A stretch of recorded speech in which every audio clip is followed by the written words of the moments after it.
নদী, হাওর আর প্রাকৃতিক জলাশয়ে ঘেরা জেলা নেত্রকোনা।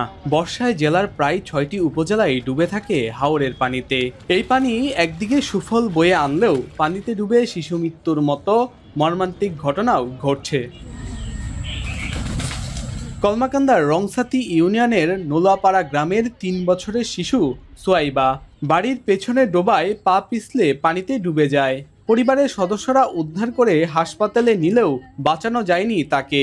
আদরের সন্তানকে হারিয়ে পুরো পরিবার যেন ভাসছে সুখের সাগরে। কোলে পানি থাকে না, পরে গর্ত করিয়া বাসন হাঁড়ি পাতিল ধোয়। ওইদিকে রান্নার কাজে ব্যস্ত থাকা, বাচ্চাটা ওইদিকে খেলতে আসছে, আইসা ওইদিকে পড়ে গেছে পা পিছলে। প্রতি সপ্তাহেই কলমাকান্দায় গড়ে ১ থেকে ২ জন শিশুর মৃত্যু হয় পানিতে ডুবে। স্থানীয়রা বলছেন, পরিবারের সচেতনতার অভাবে প্রতিনিয়তই ঘটছে এমন দুর্ঘটনা। যেহেতু এখানে আপনার হাওর বিস্তৃত এলাকা, জলাশয় অনেক বাড়ি আছে যেটা একেবারে হাওরের মধ্যে বা তার বাড়িটার পাশে আপনার জলাশয়। যখন বাবা মা ব্যস্ত থাকে, লোকচক্ষুর অন্তরালে সেই শিশুগুলা ৫ বছরের নিচে পানিতে পড়ে যায়। এই জন্য বাবা মাকেও সচেতন হইতে হবে, অভিভাবককে সচেতন হইতে হবে। চলতি বছর জানুয়ারি থেকে নভেম্বর পর্যন্ত নেত্রকোনার ১০ উপজেলায় ৭৯ জন শিশুর মৃত্যু হয়েছে পানিতে ডুবে।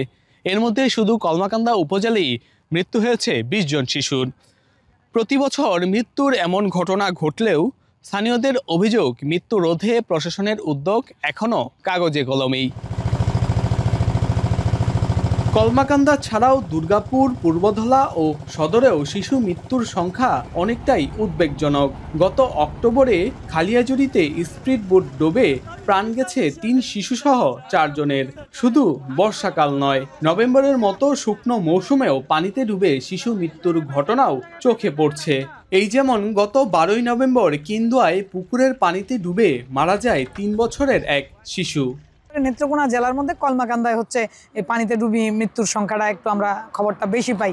তো আমরা এই জায়গাগুলিকে নিয়ে যদি একটু বেশি সচেতনতা বোধ তৈরি করতে পারি, তাইলে এই হারটা মৃত্যুটা কমে আসবে বলে আমি মনে করি।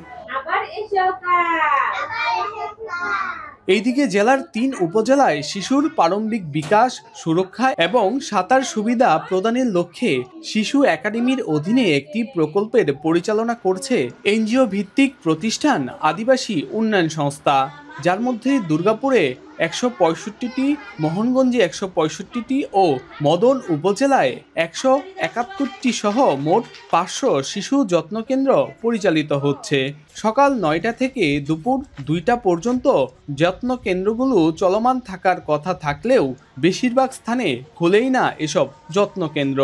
গত বছর আমরা যে স্যালারিটা প্রদান করতাম আর এখনকার স্যালারিতে একটু ডিফারেন্স হয়ে গেছে, কারণ এখানে কিছু 25% ভ্যাট ট্যাক্স কাটা হয়েছে। আবার অনেক যত্নকারী দেখা যাচ্ছে আমাদের থেকে ফ্যাসিলিটিস ভালো পাইছে বা অন্য জায়গায় চাকরি হয়ে গেছে, এই কারণে কিছু সেন্টার আমাদের বন্ধ আছে। নেত্রকোনায় গত ৪.৫ বছরে পানিতে ডুবে প্রায় ৩০০ শিশুর মৃত্যু হয়েছে। এর মধ্যে ২০২২ ও ২৩ সালেই মৃত্যুর সংখ্যা সবচেয়ে বেশি। এছাড়াও চলতি বছর ৭৯ জন শিশুর মৃত্যু, যা ২-১ বছরের মধ্যেও সর্বোচ্চ।